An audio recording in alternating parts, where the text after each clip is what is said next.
Security. Get this drowned rat out of my sight. Elena froze. She stood in the golden lobby, dripping wet, while 50 perfect candidates laughed at her. She had $32 to her name, and a sick father at home. She had sacrificed her umbrella to save a shivering old woman outside, and now, that kindness was costing her everything. She turned to leave in shame, when the penthouse emergency line rang. The guard picked it up, turned pale, and looked straight at Elena. "Stop her," he stammered. "Mr. Stone is watching, and he says she skips the line." But why? Elena didn't know that the helpless old woman outside wasn't helpless at all. She had just passed a secret test that no one else even knew was happening. Before we reveal the secret, if you believe a good heart is worth more than gold, hit that like button right now. Let's go back to the rain, the choice, and the moment everything changed. The reflection in the shop window showed a woman ready to conquer the world, even if she felt like crumbling inside. Elena smoothed the lapels of her navy blue blazer, her fingers lingering on the cheap fabric. It was the only suit she owned, bought at a thrift store 3 years ago, and preserved like a holy relic for a day exactly like this. Today was the day. The interview at Stone Enterprises was a lifeline.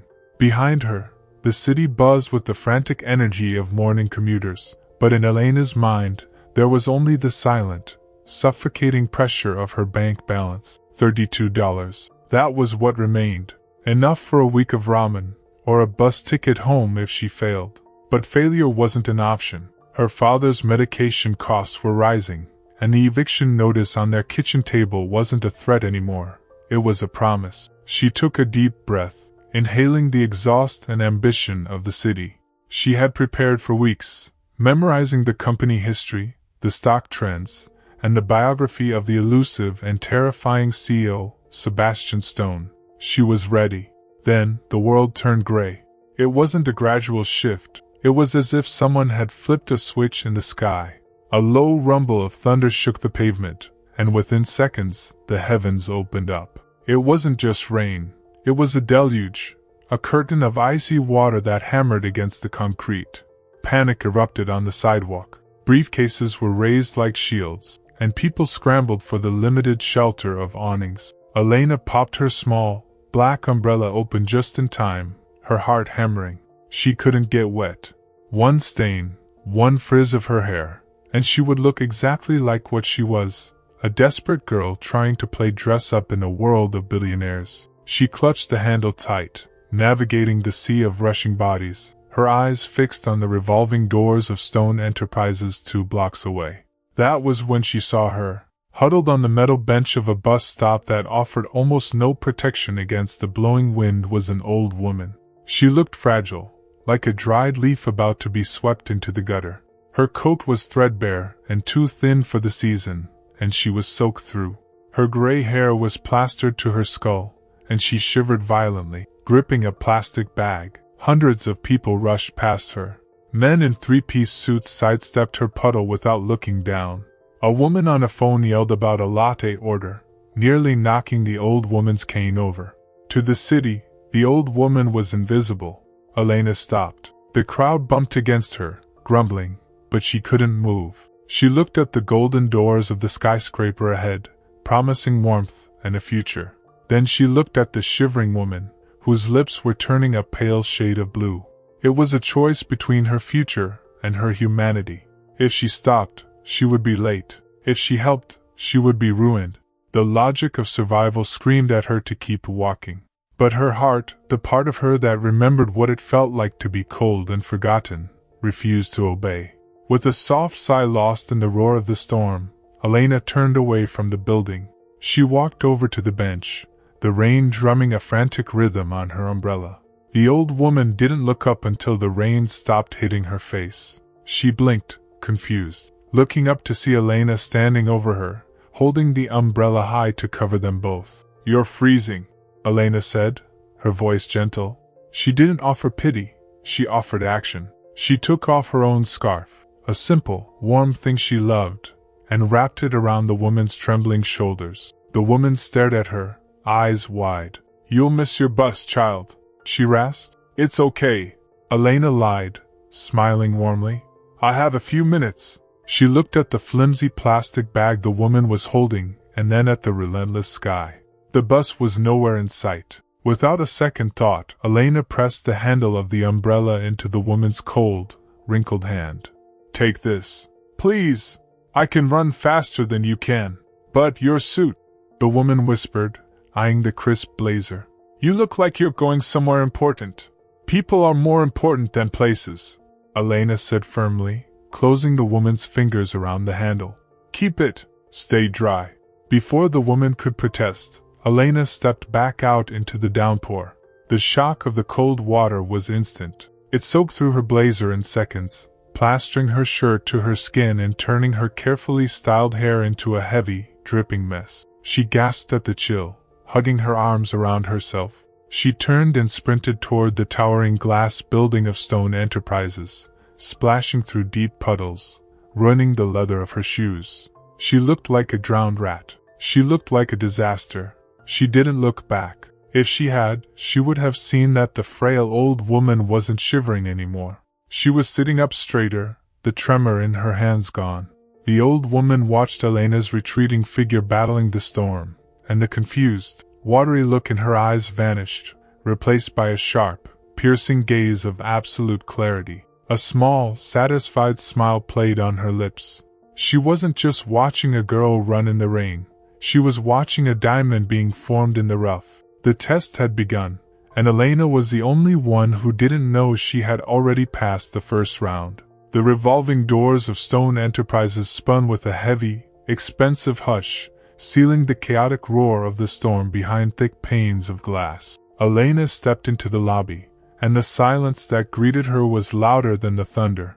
The air inside was climate-controlled and scented with white tea and honey.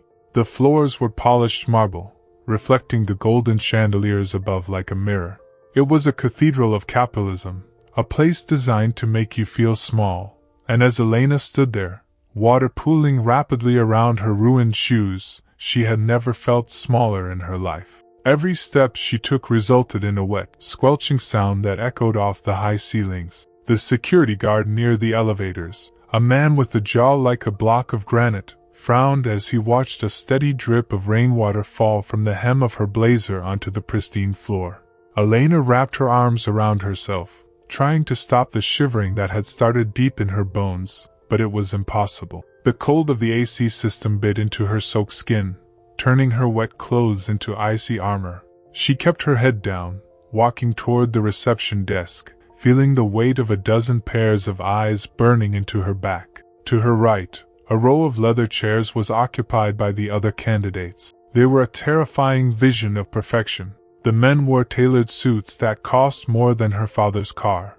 The women had hair that defied gravity and makeup that looked airbrushed. They were dry, composed, and smelled of ambition and expensive cologne. As Elena passed them, the conversation died instantly. A woman with a sleek blonde bob whispered something to her neighbor, and a ripple of stifled laughter moved through the line.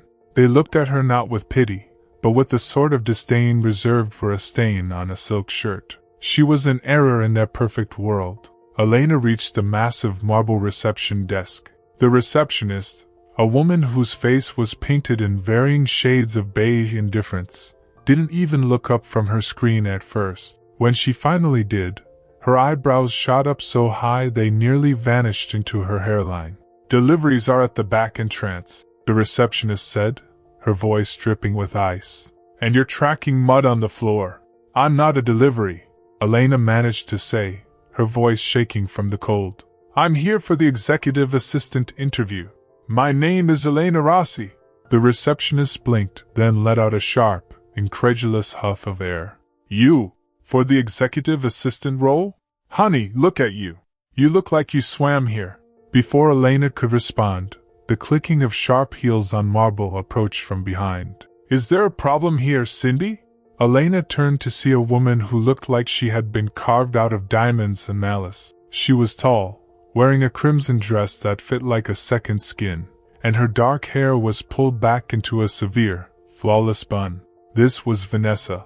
Elena recognized her from the waiting room gossip. She was the internal favorite, the predator at the top of the food chain. Vanessa stopped 3 feet away from Elena, wrinkling her nose as if she smelled something rotting.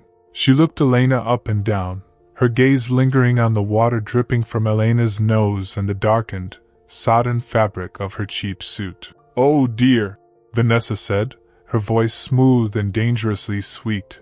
"I think there's been a mistake. The homeless shelter is 3 blocks east. Stone Enterprises doesn't hand out soup." The candidates in the waiting area snickered openly now. The heat rushed to Elena's face, burning beneath the cold rain on her skin. "I have an appointment," Elena said, trying to stand tall, though her knees felt weak. "I have just as much right to be here as you do." Vanessa laughed, a harsh, tinkling sound. "Look at you.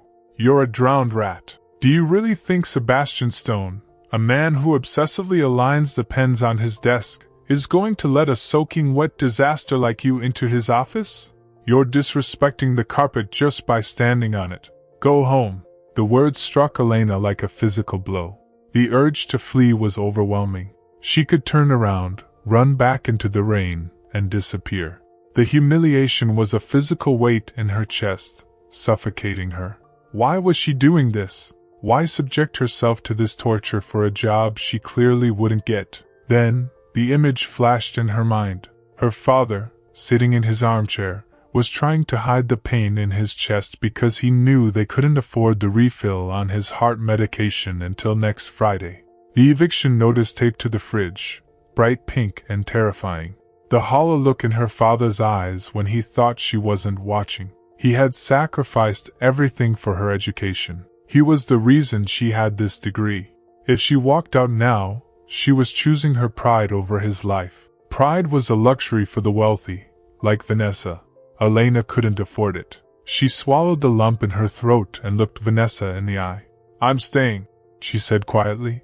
"If Mr. Stone wants to send me away, he can tell me himself." Vanessa sneered, rolling her eyes. "Suit yourself. I hope you enjoy the view from the waiting area, because that's as far as you're getting." She turned her back on Elena, dismissing her as if she were nothing more than a nuisance. Elena retreated to the far corner of the waiting area, choosing to stand rather than ruin the leather chairs. She hugged her wet sides, shivering violently as the minutes ticked by. She closed her eyes, trying to block out the whispers, counting the seconds to calm her racing heart. Suddenly, the phone on the security guard's desk, the dedicated line that almost never rang, lit up with a crimson flash. The harsh trill of the ringtone cut through the lobby's low hum. The granite-faced guard picked it up, his expression bored. But as he listened, his eyes widened. He stood up straighter, looking nervously toward the ceiling, then slowly shifted his gaze across the room until it landed directly on Elena, shivering in the corner. He hung up the phone slowly, looking bewildered. He walked past Vanessa, past the perfect candidates, and stopped in front of Elena. The room went silent. "Miss Rossi?" the guard asked, his voice echoing in the quiet lobby. "Yes?" Elena whispered, bracing herself to be escorted out. "The penthouse just called," the guard said, loud enough for Vanessa to hear. "Mr. Stone is ready for you. You're skipping the preliminary round. You're going straight up." The elevator ride to the penthouse felt like an ascent to Olympus, but Elena felt more like a sacrifice than a goddess. The doors slid open with a whisper, revealing an office that spanned the entire top floor. It was a masterpiece of minimalist intimidation, floor-to-ceiling glass walls overlooking the storm-battered city, furniture with lines so sharp they could cut you, and a color palette that ranged exclusively from charcoal to steel gray.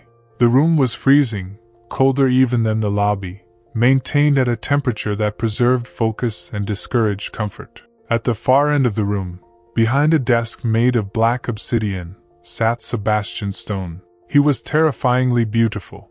That was the only way to describe him. He had the kind of face that belonged on currency or statues, sharp cheekbones, a strong jawline shadowed by a day's worth of stubble, and eyes the color of a winter ocean. He was typing on a laptop, his movements precise and rhythmic. He didn't look up as Elena entered.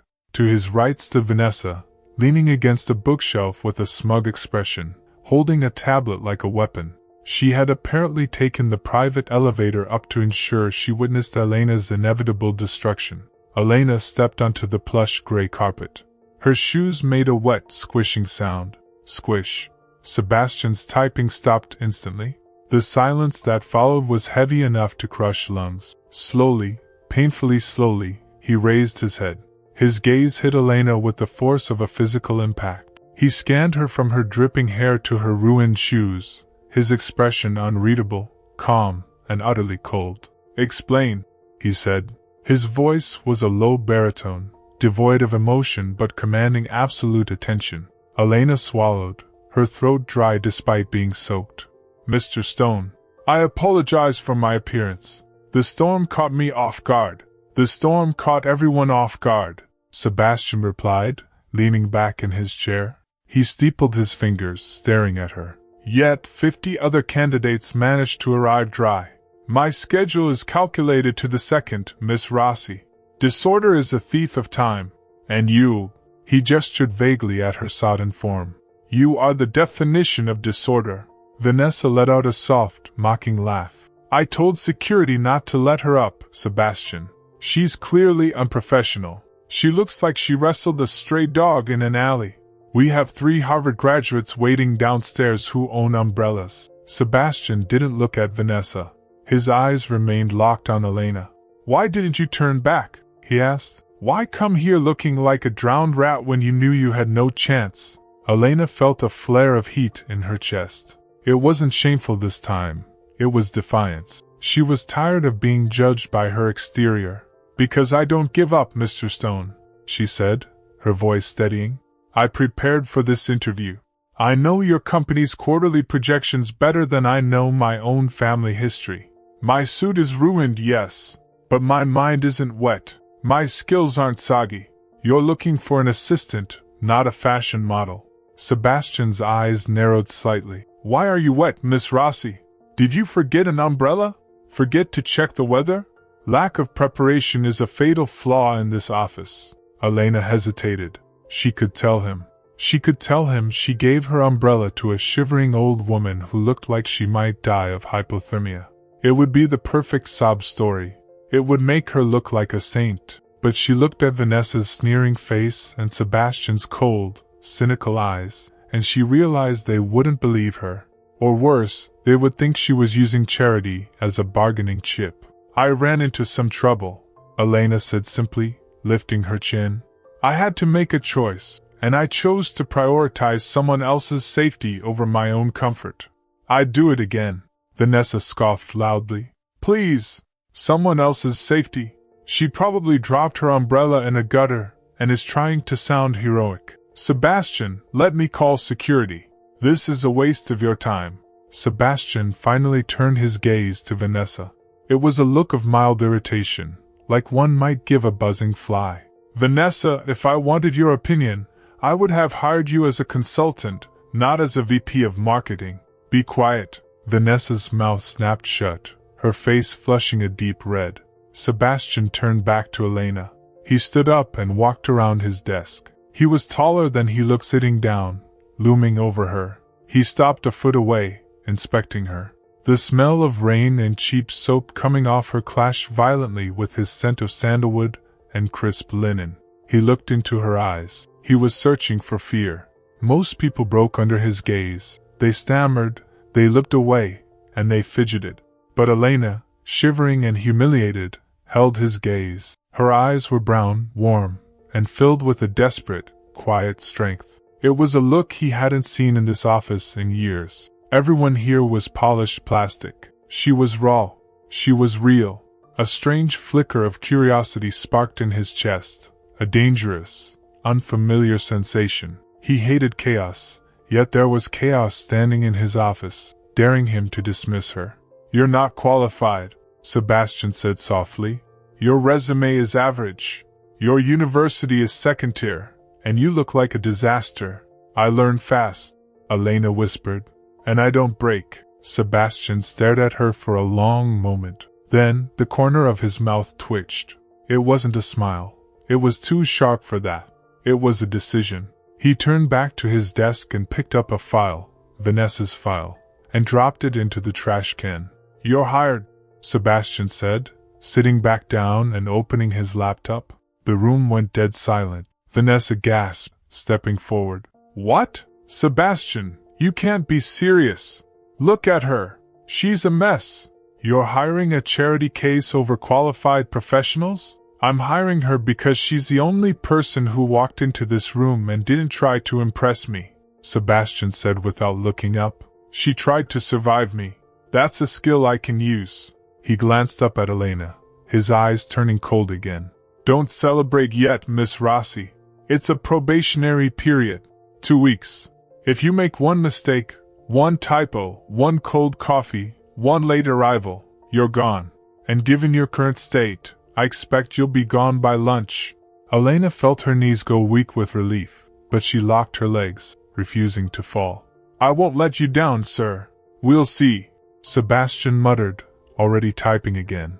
Go dry off. You're dripping on my obsidian. Vanessa glared at Elena with pure, unadulterated hatred. You have no idea what you've just walked into, she hissed as she brushed past Elena to leave. He eats girls like you for breakfast. Elena stood alone in the center of the office, shivering but employed.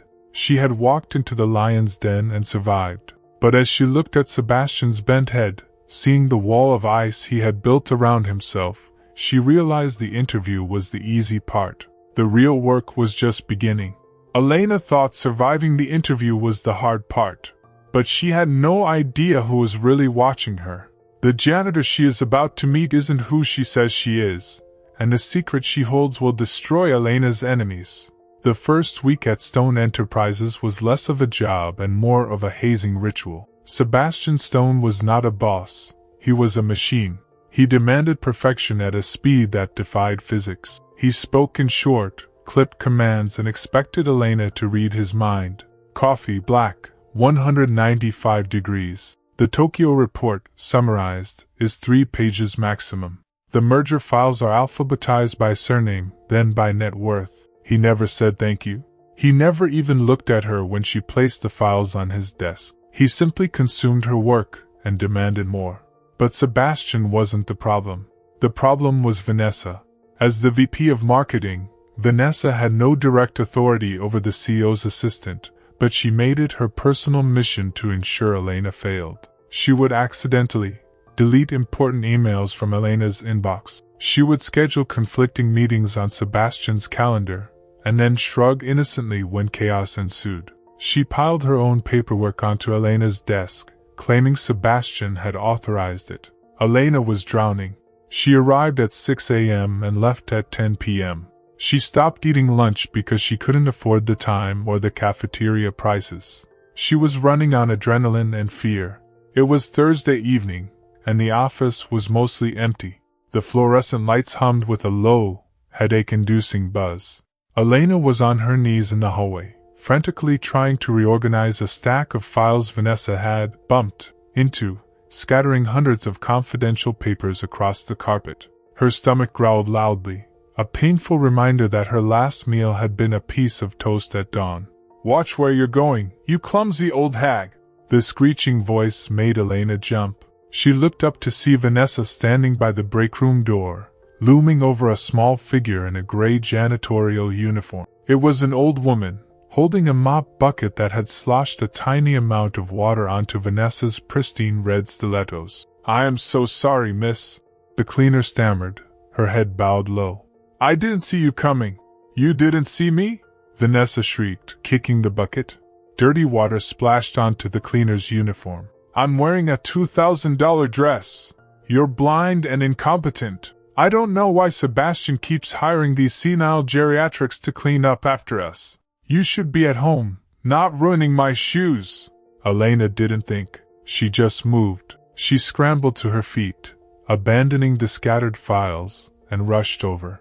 She stepped between Vanessa and the cowering woman, her heart pounding. That's enough, Vanessa, Elena said, her voice shaking but firm. Vanessa blinked, stunned that the mouse had roared. Excuse me? Are you talking to me?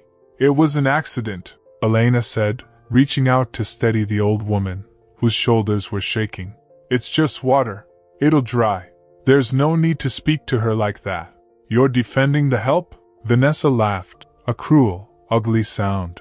God, you really are pathetic. Birds of a feather, I suppose. Trash defends trash. She sneered at the cleaner one last time. Clean this mess up before I call HR and have you fired. Vanessa spun on her heel and stormed off toward the elevators, the click-clack of her heels echoing like gunshots. Elena let out a breath she didn't know she was holding.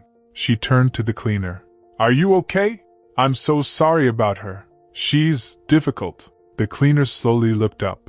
Under the fluorescent lights, with a gray scarf tied around her hair and no makeup, she looked different than she had in the rain, but the eyes were the same. It was Martha, but Elena, exhausted and stressed, didn't recognize the frail old woman from the bus stop in this context. She just saw a terrified employee who needed help. I'm fine, dear, Martha said, her voice thick with emotion. She's right. I'm clumsy. No, you're not, Elena said softly. She grabbed a handful of paper towels from the dispenser. Here, let me help you. She knelt down on the floor in her office clothes and began wiping up the spilled water. Martha watched her, a strange look passing over her face. You shouldn't be down here, she whispered. You're the CEO's assistant. It's not your job to clean floors. My job is whatever needs doing, Elena said with a tired smile. Once the floor was dry, she stood up and helped Martha with the bucket. Hey, have you eaten? Martha shook her head. Elena walked over to her desk and pulled out a small, foil-wrapped package. It was half of a turkey sandwich she had saved for dinner. It was meager, pathetic really, but it was all she had. She split it in two and held out the larger piece to Martha. Take this, Elena said. It's not much, but the cafeteria is closed. Martha looked at the sandwich, then at Elena's pale, exhausted face. She saw the dark circles under the girl's eyes. She knew exactly how much money was in Elena's bank account because she had access to the payroll data. She knew this sandwich was a sacrifice. I can't take your food, child, Martha said gently. Please, Elena insisted, pressing it into her hand. I'm not that hungry anyway. Her stomach chose that moment to growl again, betraying her. They both laughed, a soft, shared moment of humanity in the cold, sterile, corporate box. Martha took the sandwich. She took a small bite, watching Elena carefully. You're a good girl, Elena. This place, it eats people alive. Why do you stay? Elena leaned against the wall, sliding down until she was sitting on the floor next to the cleaner. I need the money, she admitted, rubbing her temples. My dad is sick, and I don't know, Mr. Stone. He's terrifying, but, Martha prompted, her eyes twinkling. But I think he's lonely, Elena murmured, almost to herself. He sits in that glass tower all day, staring at numbers. He never smiles. He never talks to anyone unless he's giving an order. It must be so cold to be him. Martha's smile widened. It was a secret, knowing smile. He is cold, she agreed. He's been cold for a long time. Ever since he decided feelings were a liability. She leaned in closer, whispering as if sharing a state secret. But even the hardest rock can be broken, dear. The cold stone just needs a little warmth to crack. Maybe he just needs someone brave enough to bring the fire. Elena looked at her, confused by the cryptic advice. I'm just trying not to get fired, ma'am. I don't think I'm bringing any fire. You'd be surprised, Martha said, standing up and patting Elena on the shoulder. Now go finish your work. And don't let that witch Vanessa get to you. Karma has a way of balancing the books. I've seen it happen. Elena watched the old woman shuffle away down the hall, munching on the half sandwich. She felt a strange sense of comfort, as if she had just been blessed by a fairy godmother in disguise. She didn't know that the janitor was currently walking toward the executive elevator, pulling a phone from her pocket to text the head of security. Pull the footage of the hallway encounter with Vanessa. Keep it safe. I have a pest to exterminate soon. Elena returned to her desk, the hunger in her stomach replaced by a small, warm spark of hope. She wasn't alone. And for some reason, the terrifying Ice King in the next room didn't seem quite as invincible anymore. He was just a man made of cold stone, and maybe, just maybe, Martha was right. Maybe he could crack. 2 weeks bled into 3, and the rhythm of the penthouse office began to change. It wasn't a drastic shift, more like the subtle turning of the tide. Sebastian Stone, a man who viewed his employees as interchangeable cogs in a billion-dollar machine, found himself distracted. He noticed that his coffee was no longer just black. It had a dash of cinnamon on Tuesdays because Elena had noticed he seemed more tired on Tuesdays. He noticed that the files on his desk weren't just organized. They were prioritized by his stress levels, with the most difficult tasks placed on top when he was fresh in the morning. She didn't just work for him, she curated his life. She anticipated his needs before he even vocalized them, not with the frantic, terrified energy of his previous assistants, but with a quiet, steady empathy. She wasn't afraid of him anymore, and that fascinated him. He found himself watching her when she wasn't looking. He watched the way she chewed her lip when she was concentrating. He watched the way she smiled at the delivery guys, a genuine, radiant expression he had never been on the receiving end of. He started inventing reasons to call her into his office. "Miss Rossi, clarify this memo. Miss Rossi, adjust the thermostat." It was pathetic, and he knew it, but he couldn't stop. Then came the storm. It was late October, and a gale-force wind was battering the city, rattling the floor-to-ceiling windows of the penthouse. It was 11:30 p.m. Everyone else had gone home hours ago. Even the security guards in the lobby were dozing. But on the top floor, the lights were still burning. A merger with a Japanese tech giant was in its final, critical hours, and the servers had crashed. Sebastian was pacing his office like a caged tiger, furiously barking orders into his cell phone. Elena was at her desk, manually cross-referencing 3 years of financial data because the digital files were inaccessible. The tension in the room was thick enough to choke on. Suddenly, with a loud pop and a groan of dying machinery, the building went dark. The backup generators kicked in a moment later, but they only powered the emergency lights, dim, amber strips along the floor, and the essential server racks. The heating system, however, died instantly. The silence was deafening. Sebastian lowered his phone, the screen glow illuminating his frustrated face. "Perfect," he muttered. "Just perfect. I have the flashlight, sir." Elena's voice came from the darkness. A beam of light cut through the room as she walked in, placing a heavy-duty lantern on his desk. The soft, white glow created a pool of intimacy in the vast, shadowed office. "The servers will take an hour to reboot," Sebastian said, sinking into his chair and rubbing his face with his hands. He looked exhausted, stripped of his usual armor of invincibility. "We're stuck here." Elena nodded, sitting in the guest chair opposite him. She hugged her cardigan tighter around herself. Without the heating, the glass-walled office was rapidly becoming an icebox. She shivered, a small, involuntary movement that Sebastian caught immediately. He looked at her, really looked at her. In the dim light, she looked softer, younger. She looked cold. And for the first time in a decade, Sebastian felt a pang of something that wasn't ambition or annoyance. It was a concern. Without a word, he stood up. He took off his suit jacket, a bespoke Italian masterpiece worth more than Elena's entire wardrobe, and walked around the desk. "Sir?" Elena asked, looking up startled. "Put it on," Sebastian commanded, though his voice lacked its usual bite. He draped the heavy wool jacket over her shoulders. It was warm from his body and smelled of sandalwood and powder. Elena pulled it tight, the sleeves hanging past her hands. "Thank you," she whispered. "But won't you be cold?" "I don't feel the cold," Sebastian said, sitting on the edge of his desk, just inches from her.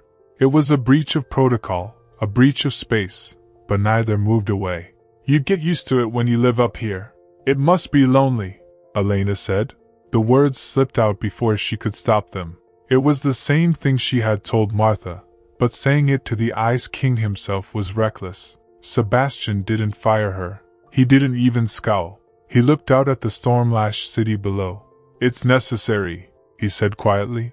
"My father built this company on ruthlessness. He taught me that connections are weaknesses. If you care about people, you can be leveraged. If you love nothing, you lose nothing." "That sounds like a terrible way to live," Elena said, her voice brave in the dark. If you love nothing, you have nothing.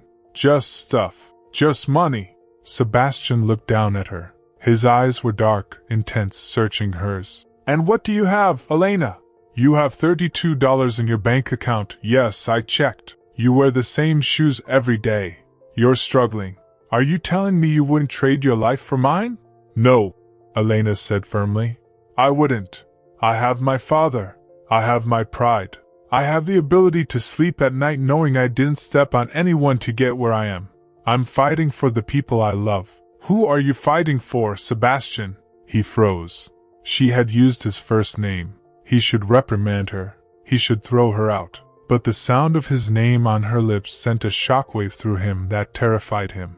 I don't know, he admitted, his voice barely a whisper. He leaned in closer.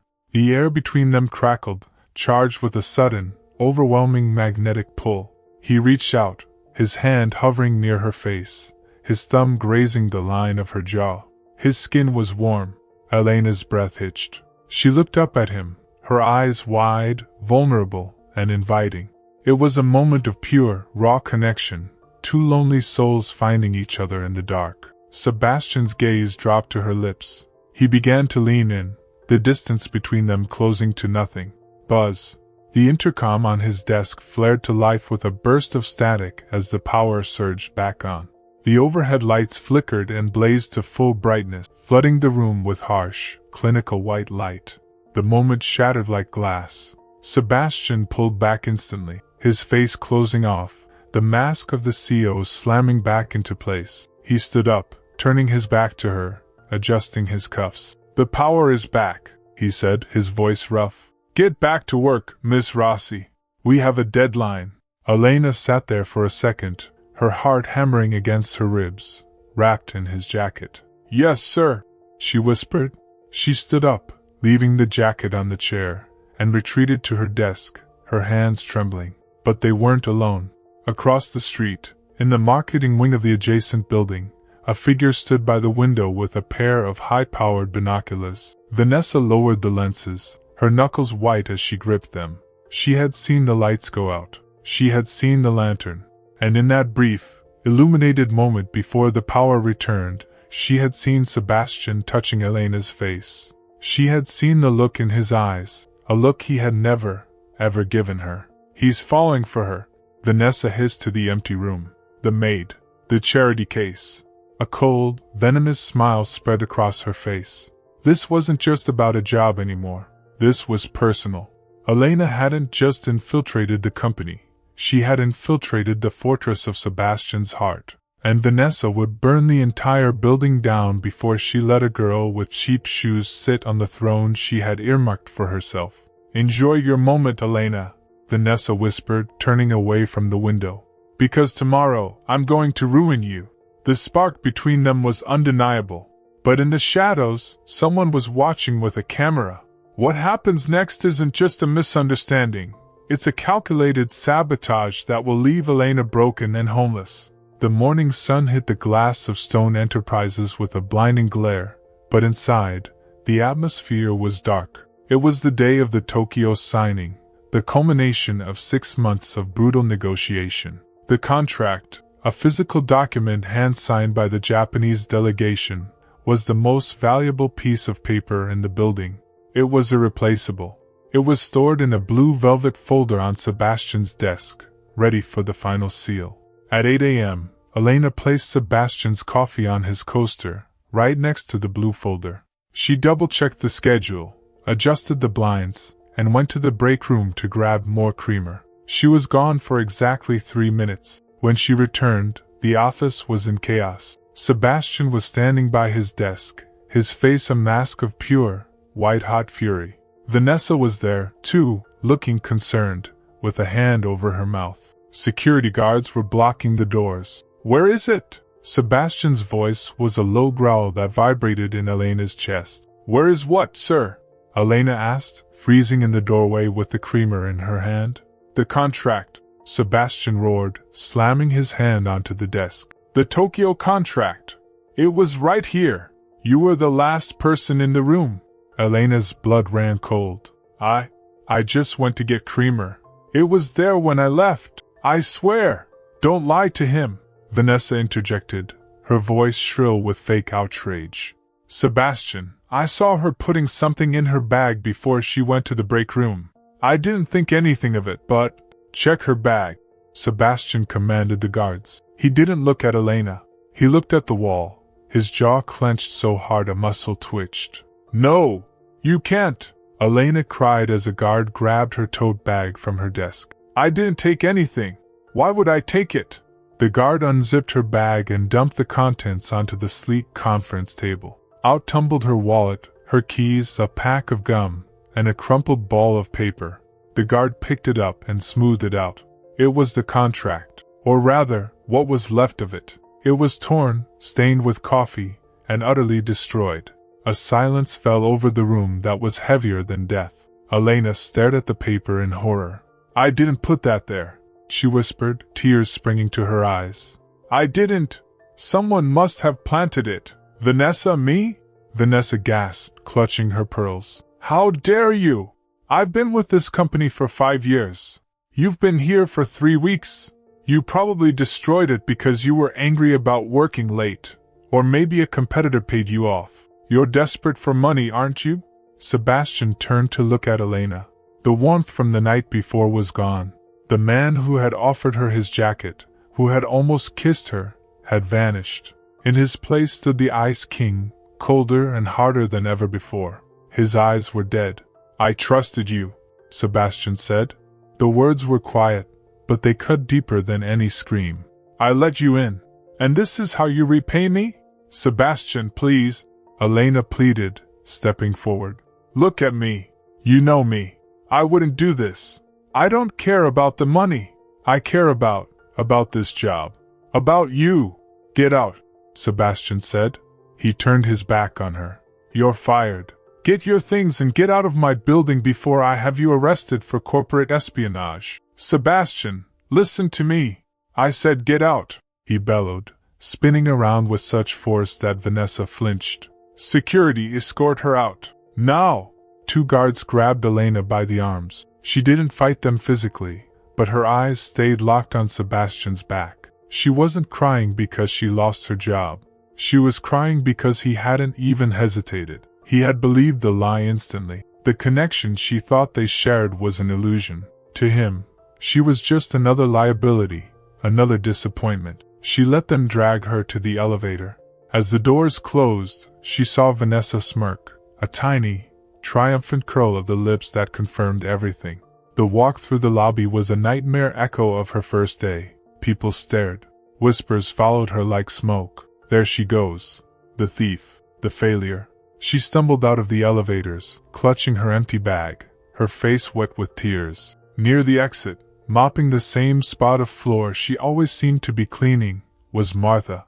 Elena stopped. She wiped her eyes furiously, trying to hide her shame, but it was useless. Martha looked up, her expression grave. She didn't look like a confused old lady anymore. She looked steady. He fired you, Martha stated. It wasn't a question. I didn't do it, Martha, Elena choked out, her voice breaking. I swear I didn't. Martha stopped mopping. She walked over to Elena and took her hands. Her grip was surprisingly strong. I know you didn't, child. I know exactly who did it. It doesn't matter, Elena sobbed. He believes her. He hates me. It's over. Nothing is over until the fat lady sings, or in this case, until the old lady speaks, Martha said, her eyes flashing with a fierce light. She squeezed Elena's hands. Listen to me. Go home. Rest. Do not look for another job yet. Wait for the rain to stop. The truth always floats, Elena. Scum sinks, but truth floats. I can't wait, Elena whispered. I have bills. I have. Trust me, Martha commanded. Just trust me one more time. The storm isn't finished, but neither are you. Elena looked at the old woman, bewildered by her confidence, but she was too broken to argue. She nodded weakly and pushed through the revolving doors, stepping out into the bright, blinding sun that felt like a mockery of her darkness. She was alone again, or so she thought. Inside the lobby, Martha pulled out her phone and dialed a number. Get the car, Martha said into the phone, her voice dripping with authority. "And tell the board of directors to clear their schedule for the gala. I have an announcement to make. It's time to clean the house." She walked out of the building in tears, believing her life was over. But she didn't know that the rain was about to stop. The invitation she receives next will lead to the most shocking public reveal in the history of the company. The silence in the penthouse was different now. Before Elena, it had been a productive, sterile silence. Now, it was a hollow, echoing void. 3 days had passed since Sebastian fired her, and the office was falling apart. His coffee was always cold. The new temp assistant, a terrified young man named Greg, spilled water on the keyboard twice and was afraid to make eye contact. The filing system, which Elena had intuitively organized by priority, was now a labyrinth of confusion. But the case wasn't just logistical, it was emotional. Sebastian was a bear with a sore head. He snapped at executives during board meetings. He stared out the window for hours, watching the rain. It had been raining nonstop since she left, feeling a phantom ache in his chest. He kept looking at the empty desk outside his door, expecting to see her dark hair bend over a report or to hear her soft voice reminding him to eat lunch. He told himself it was just the disruption of routine. He told himself he was angry about the betrayal. But deep down, he knew it was the absence of her. He missed the warmth she brought into his cold, gray world. He missed the way she challenged him. He missed the feeling of her hand in his, that electric charge he had felt in the dark. And he hated himself for missing a thief. "Greg!" Sebastian barked, slamming a folder shut. "This is the wrong merger file. I asked for the Osaka file, not Oslo. Can anyone in this building read?" Greg stammered an apology and fled the room. Sebastian rubbed his temples, a headache throbbing behind his eyes. "You always were dramatic when you were hungry." The voice came from the private elevator. Sebastian spun around in his chair. Standing there was not a cleaner, nor a frail old woman. It was Martha Stone, the matriarch of the Stone family, dressed in a Chanel suit that cost more than most people's houses. Her silver hair was coiffed to perfection, and she held a gold-tipped cane not for support, but as a scepter of authority. "Mother?" Sebastian stood up, confused. "What are you doing here? You haven't been to the office in years. And why weren't you in Europe? I've been closer than you think," Martha said, walking into the room and inspecting the dust on a shelf with a critical eye. "I've been watching you run this company into the ground emotionally, Sebastian. You're making money, yes, but you're bankrupting your soul. I don't have time for riddles," Sebastian snapped, sitting back down. "I just had to fire an assistant for corporate sabotage. I'm busy cleaning up the mess." "Ah, yes, the girl," Martha said, sitting in the chair Elena had occupied during the blackout. "Elena, the one with the cheap shoes and the heart of gold." Sebastian froze. "How do you know her name? How do you know about her shoes?" "I know everything, Sebastian. I know she gave her umbrella to an old woman in the rain when she had nothing. I know she shared her last sandwich with a cleaner when she was starving. I know she worked herself to the bone for you, not for the paycheck, but because she believed in you." Martha leaned forward, her eyes sharp. "And I know you fired her without a second thought because you are a coward." "A coward?" Sebastian laughed bitterly. "She destroyed the Tokyo contract. Vanessa saw her." "Vanessa," Martha said the name like a curse word. "You believe the shark because she wears expensive lipstick, but you cast out the dove because she has dirt on her wings. You are blind, my son. You pride yourself on seeing the value in companies, in stocks, and in assets, but you threw away the most valuable asset you've ever had. You made a $1 billion mistake letting that girl go." Sebastian stared at his mother. The certainty in her voice shook him. Martha Stone did not make errors in judgment. If she was defending Elena, there was something he was missing. "What are you saying?" Sebastian asked slowly. Did she talk to you?" "I'm not telling you anything," Martha said, standing up. "You're a smart boy. Figure it out. But you will be at the charity gala on Saturday. No excuses. I'm making an announcement about the future of the family, and you need to be there to witness it." "Mother, Saturday, Sebastian," she commanded. She turned to leave, pausing at the door. And if I were you, I'd take a closer look at that security footage from the morning of the theft, not just the break room. Look at the angles you usually ignore.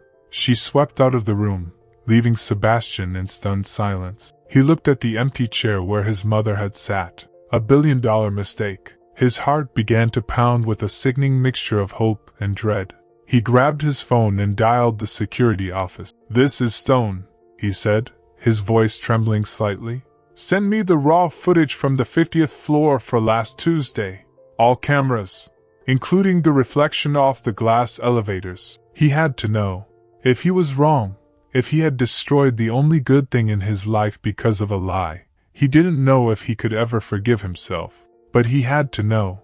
The grand ballroom of the Ritz-Carlton was a galaxy of artificial stars. Crystal chandeliers the size of small cars hung from the gilded ceiling, casting a warm, expensive glow over the city's elite. It was the annual Stone Gala, the most exclusive event of the year. Champagne flowed like water, diamonds sparkled on every neck, and the air was thick with the scent of orchids and old money. Sebastian Stone moved through the crowd like a shark in a coral reef, lethal, silent, and utterly detached. He wore a tuxedo that fit him like armor, but beneath the silk and wool, he felt hollow. On his arm hung Vanessa.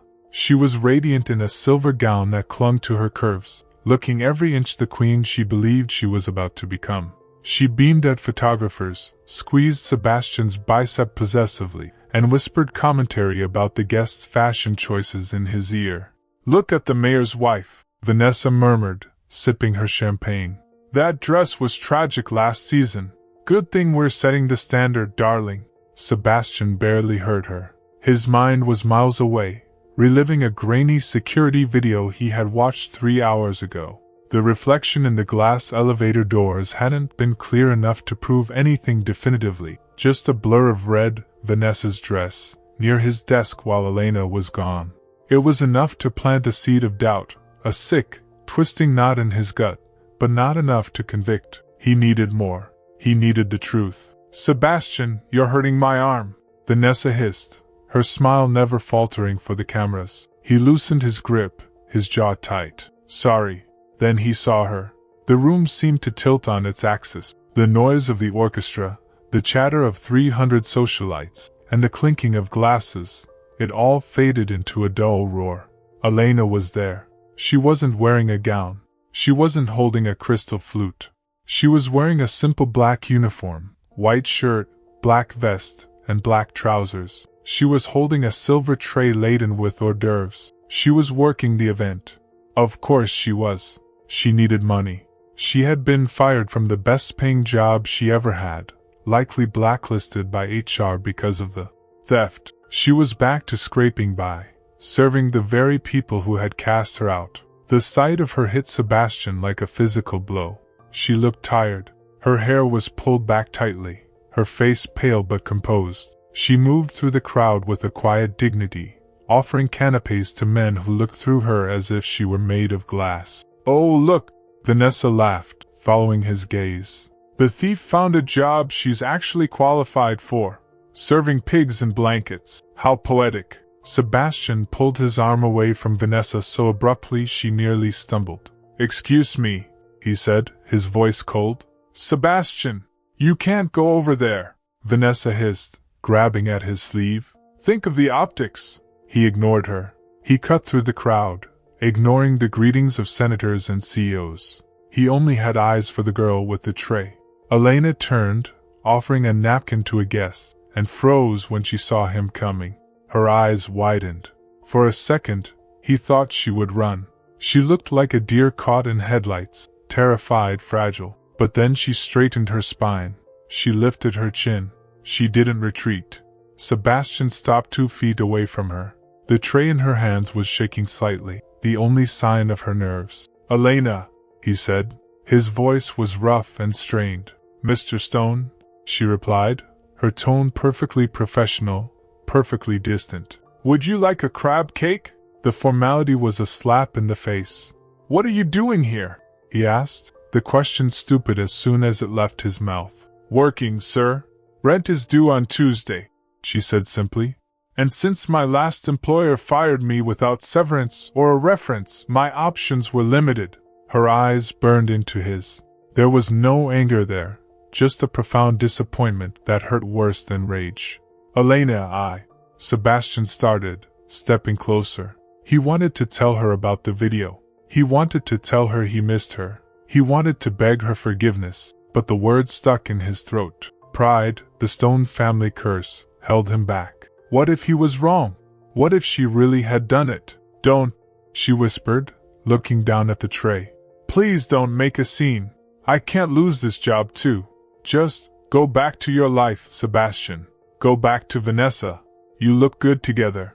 I don't want Vanessa, he blurted out, shocking himself. Elena looked up, a flicker of hope and pain crossing her face. Then why did you believe her over me? The question hung in the air between them, unanswerable. Before Sebastian could respond, a deafening feedback whine from the microphone echoed through the hall. The room went silent. All eyes turned to the stage.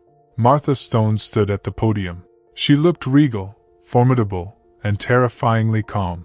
The lights dimmed, leaving a spotlight solely on her. Ladies and gentlemen, Martha began, her voice amplified and crystal clear. Thank you for coming tonight. As you know, Stone Enterprises has always valued success. We value profit. We value gold. She paused, her gaze sweeping the room. She looked directly at Sebastian, then shifted her gaze to find Elena in the shadows. But lately, Martha continued, her voice dropping an octave, becoming more intimate. I have been wondering if we have forgotten the value of something much rarer than gold. Character. A murmur went through the crowd. This wasn't the usual quarterly earnings speech. I have spent the last month conducting a little experiment, Martha said, a small, secretive smile playing on her lips. I went undercover. I walked among you like nobody. An old woman in the rain. A cleaner with a mop bucket. I wanted to see who you were when you thought no one important was watching. Vanessa, standing near the front of the stage, suddenly went very pale. She took a step back, her champagne glass tilting dangerously. I saw cruelty, Martha said, her voice hardening.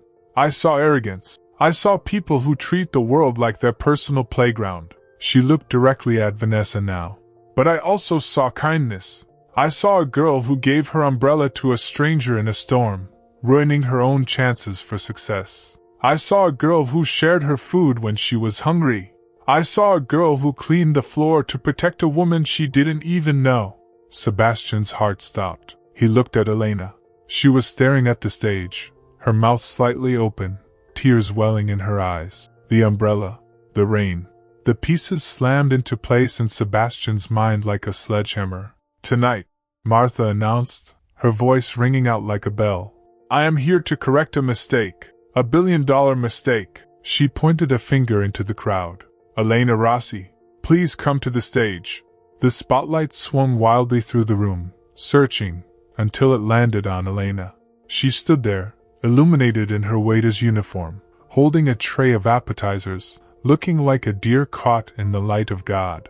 Go on, Sebastian whispered, his voice thick with emotion. Go to her. Elena looked at him, then at the stage. Slowly, shakily, she put the tray down on a nearby table. The crowd parted for her, a sea of tuxedos and gowns splitting for the girl in the black vest. She walked toward the stage, her head high, as the whispers turned into a roar of confusion and curiosity. The climax had begun, and Sebastian knew, with a sinking, exhilarating certainty, that his world was about to change forever. The silence in the ballroom was absolute. 300 of the city's most powerful people held their breath as Elena ascended the stairs to the stage. She felt exposed and vulnerable, her waiter's uniform a stark contrast to the glittering gowns around her. Martha extended a hand that, weeks ago, had trembled with faint cold, and pulled Elena to the podium. Martha didn't let go of Elena's hand. She turned back to the microphone, her grip firm and grounding. Look at her, Martha commanded the room. You see a waiter. You see someone who serves you. But I see the only person in this room who deserves to lead. A ripple of shock went through the crowd. Sebastian, standing at the foot of the stage, felt his heart hammering against his ribs. He couldn't take his eyes off Elena. Under the harsh stage lights, she looked terrified, but she didn't look down. She looked out at the sea of faces with a quiet grace that made the diamonds in the room look dim. 3 weeks ago, Martha continued, her voice weaving a spell over the audience, I stood at a bus stop in a torrential downpour. I was dressed in rags. I was shaking. I was invisible. Hundreds of you passed me. She swept her gaze across the front row, where several board members shifted uncomfortably. Some of you even splashed me with your cars, but one person stopped. Martha squeezed Elena's hand. This girl had everything to lose. She was on her way to an interview that could save her family from ruin. She had one good suit, and she gave her umbrella to me. She wrapped her own scarf around my neck. She chose to be kind rather than to be perfect. She didn't know I was Martha Stone. She didn't know I owned the building she was running to. She saved me because her heart is pure gold. And in this company, gold is what we value. Tears streamed down Elena's face. She looked at Martha, finally understanding. The frail old woman. The clumsy cleaner. It was a test. A long, silent test of her soul. But kindness has enemies. Martha's voice darkened. The warmth vanished from her tone, replaced by steel. There are those who mistake kindness for weakness. Those who think they can crush a flower just because it grows in the pavement. Martha reached into her pocket and pulled out a small remote. She pointed it at the massive screen behind her, usually reserved for charity statistics. Watch, Martha said. The screen flickered to life. It was grainy, black and white security footage, but the image was unmistakable. It was the hallway outside the break room.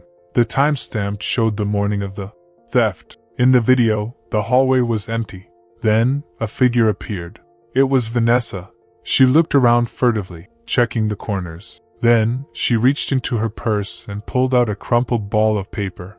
She walked over to Elena's desk, visible through the open door, and shoved the paper deep into Elena's tote bag. She smoothed her hair, checked her lipstick in the reflection of a framed award, and walked away, a satisfied smirk on her face. A collective gasp sucked the air out of the room. It was undeniable. It was damning. Vanessa, standing near the front, let out a strangled cry. That's fake. That's a deep fake. She doctored it. It is raw footage from a camera I had installed myself, Martha said, her voice booming like thunder. A camera specifically designed to catch rats. Martha looked down at Vanessa with pure disdain. You destroyed $1 million contract to frame an innocent girl because you were jealous. You are not a leader, Vanessa. You are a vandal. You are fired. And you will be hearing from our legal team in the morning. Vanessa looked around frantically for support, but the crowd recoiled from her as if she were contagious. Her face crumbled from arrogance to sheer panic. 2 large security guards materialized from the shadows, flanking her. Get your hands off me! Vanessa shrieked as they took her arms. Sebastian! Do something! She's lying! Sebastian didn't even look at her. His eyes were fixed on the screen, replaying the moment Vanessa planted the evidence. The image burned into his retinas. The guilt crashed over him like a tidal wave. He had been so blind. He had let a viper whisper in his ear while he cast out the only person who had ever been real with him. As Vanessa was dragged out, screaming and kicking, the ballroom fell silent again. The drama was over, but the emotional weight remained. Martha turned to Elena. I apologize, she said softly, for everyone to hear. I apologize on behalf of my son and on behalf of this company. We failed you. Elena wiped her tears. She took the microphone when Martha offered it. Her hand shook, but her voice was steady. You didn't fail me, she whispered. You tested me, and I'm just glad. I'm just glad the truth floated. She looked down at Sebastian. Their eyes locked. At that moment, the crowd disappeared. It was just the two of them, the Ice King and the girl who melted him. Sebastian saw her clearly now. He didn't see a waiter. He didn't see an assistant. He saw a woman of immense strength. A woman who had walked through fire and rain and came out cleaner than anyone else in the room. He saw his equal. No, he saw his better. He moved. Sebastian stepped away from his spot in the VIP circle. He walked toward the stairs of the stage. The sound of his dress shoes on the wooden steps echoed in the silence. He didn't stop until he was standing right in front of her. He looked at his mother, who nodded once, a look of approval finally gracing her face. Then he looked at Elena. He went down on one knee. The room gasped again. Was he proposing? No. It was something more profound. It was an act of contrition. I am so sorry, Sebastian said, his voice loud enough for the first few rows to hear but intimate enough that it felt like a secret. I was blind, I was cold, and I was wrong. He looked up at her, his blue eyes filled with a vulnerability no one had ever seen before. You are the best thing that ever walked into my building, Elena, and I was a fool to let you walk out. Elena looked down at him, her heart pounding so hard she thought it might burst. The most powerful man in the city was kneeling at her feet, stripping away his pride in front of everyone. Please, Sebastian whispered. Forgive me. He reached out a hand, not to take, but to offer. The room held its breath. Would she take it? After everything? Elena looked at his hand. Then she looked at his face. She saw the fear in his eyes, the fear that he had lost her forever. And in that fear she saw the love he was too scared to name. Slowly, deliberately, she reached out and placed her hand in his. The room exploded into applause, but Sebastian didn't hear it. He only felt the warmth of her skin against his. He stood up, pulling her close, not caring about the cameras, not caring about the whispering elites. He held her as if she were the only solid thing in a world of smoke and mirrors. But the story wasn't over. As the applause died down, a heavy sound began to drum against the roof of the ballroom. Rain. It was raining again, and this time, they had to walk out into it together. The applause inside the ballroom was still thundering, a wave of noise that crashed against the heavy oak doors, but out on the terrace, the world was quiet. Sebastian had led Elena away from the lights, away from the staring eyes of the elite, and into the cool, shadowed sanctuary of the night air. They stood by the stone railing, looking out over the city skyline. Below them, the world was a grid of amber streetlights and moving cars, indifferent to the drama that had just unfolded. But up here, in the silence between them, the air felt charged, heavy with things that had been left unsaid for too long. Elena leaned against the cold stone, her heart still racing in her chest. She looked at Sebastian. He had shed the armor of the CEO. His tuxedo jacket was unbuttoned, his tie loosened. He looked tired, stripped down, and for the first time since she had met him, completely human. He wasn't looking at the city, he was looking at her, as if he were trying to memorize her face. You're shaking, Sebastian said softly. It wasn't an observation, it was an apology. I've never been on a stage before, Elena admitted, wrapping her arms around herself. I've never been looked at like that, like I matter. You matter more than anyone in that room, Sebastian said. The intensity in his voice made her catch her breath. He took a step closer, closing the distance between them, invading her space in the way only he could, not with intimidation, but with a gravitational pull she couldn't resist. Elena, he started, his voice rough. I need you to understand why I did it. Why did I fire you? Because you thought I was a thief, she whispered, looking down at her hands. No, Sebastian corrected her. He reached out, his fingers gently lifting her chin, forcing her to look at him. Because I was terrified. Elena blinked, confusion clouding her eyes. Terrified of what? Of losing a contract? Of you, Sebastian admitted. The confession hung in the air, raw and exposed. For 10 years I have built this company, and my life, on the principle that everyone has a price. Everyone wants something. I kept my walls high because I knew that if I let anyone in, they would eventually take what they could and leave. I was safe in my tower. It was cold, yes, but it was safe. He ran a hand through his hair, a gesture of frustration. Then you walked in. You were soaking wet, wearing a ruined suit, and you looked me in the eye with zero fear and zero agenda. You didn't want my money. You didn't want my power. You just wanted to do a good job. You brought warmth into a room that had been frozen for a decade. And that scared me more than any hostile takeover. He stepped closer, his voice dropping to a whisper. When Vanessa showed me that contract, part of me wanted to believe it. Because if you were a thief, if you were just like everyone else, then I didn't have to care about you. I could write you off as a bad asset and go back to being the Ice King. It was easier to believe you were a villain than to admit that I was falling in love with you. The world stopped. Elena felt the breath leave her lungs. Sebastian, I am sorry, he said, and the words were heavy with regret. I stripped you of your dignity. I let you walk out in tears. I failed the test that you passed with flying colors. I don't deserve your forgiveness, Elena, but I am begging for it. Elena looked at him. She saw the man beneath the billions. She saw the lonely boy who had been taught that love was a liability. She thought of Martha's words. The cold stone just needs a little warmth to crack. He wasn't just cracked, he was shattered open, and he was offering her the pieces. I forgive you, Elena whispered. Relief washed over Sebastian's face, making him look years younger. He let out a long, shaky breath. Thank you? But, Elena added, her voice gaining strength, I can't go back to how it was. I can't be just an assistant you can dismiss when you get scared. I have a father to take care of. I have a life. I need stability, Sebastian.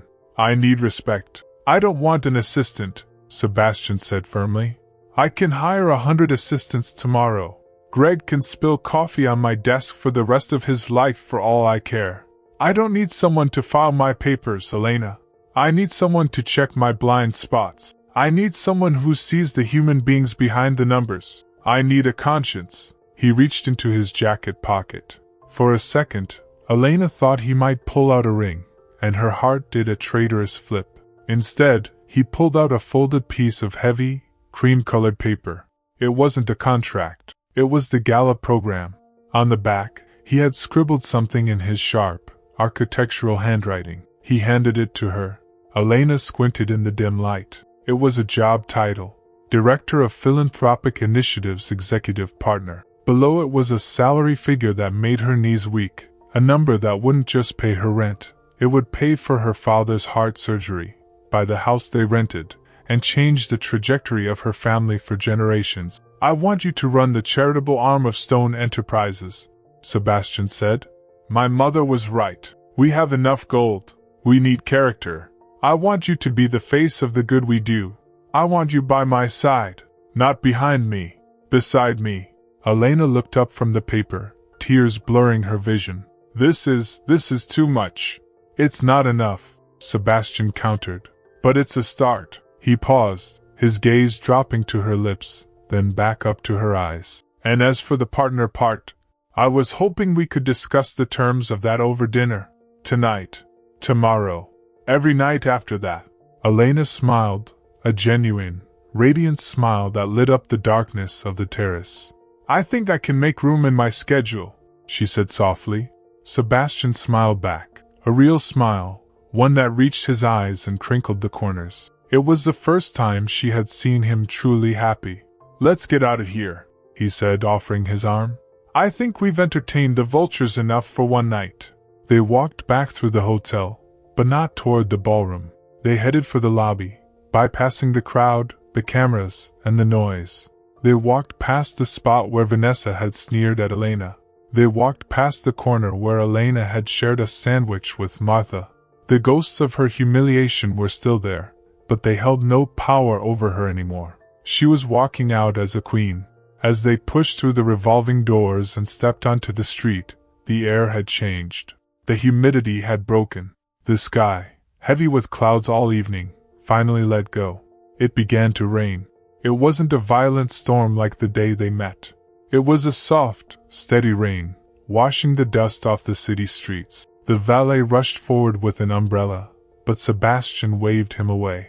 I've got it, Sebastian said. He took the large black umbrella from the valet. He popped it open with a snap, but instead of covering himself, he turned and held it over Elena. He angled it perfectly so that not a single drop touched her. He stood partially in the rain himself, the water dampening the shoulder of his expensive tuxedo, but he didn't seem to notice. His focus was entirely on her. It was the perfect inverse of their first meeting. Then, she had sacrificed her comfort to protect a stranger. Now, He was sacrificing his to protect her. The circle was closed. "You're getting wet," Elena said, laughing softly as a raindrop ran down his cheek. "I don't mind," Sebastian said, pulling her closer under the shelter of the canopy. "I like the rain. It reminds me of the day my life actually started." He wrapped his free arm around her waist, pulling her flush against him. The warmth of his body fought off the chill of the night. They stood there for a moment on the sidewalk, an island of intimacy in the middle of the rushing city. Passers-by hurried past with their heads down, ignoring the world, just as they had ignored Martha. But Sebastian and Elena stood still, seeing each other, seeing everything. "Ready to go home?" Sebastian asked softly. "Yes," Elena said, resting her head against his chest. "I'm ready." They walked down the street together, huddled under the black umbrella, moving away from the golden tower of the skyscraper and into the future. Behind them, high up in the penthouse, Martha Stone stood at the window, watching the two small figures below. She sipped her tea, a satisfied smile on her face. She watched as her son tilted the umbrella to keep the girl dry, even as his own suit got soaked. "Finally," Martha whispered to the empty office. He learned. The camera pans up from the street, rising past the glowing windows of the city, up into the clouds where the rain falls from. The storm had passed. The test was over. And in the end, it wasn't the billions, the contracts, or the power that saved them.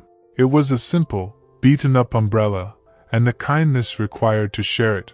Because in a world that is cold and wet, the only thing that truly matters is who is willing to stand in the rain so you can stay dry. If this story touched your heart, if it made you believe that kindness is never wasted, share it with someone who needs a little hope tonight.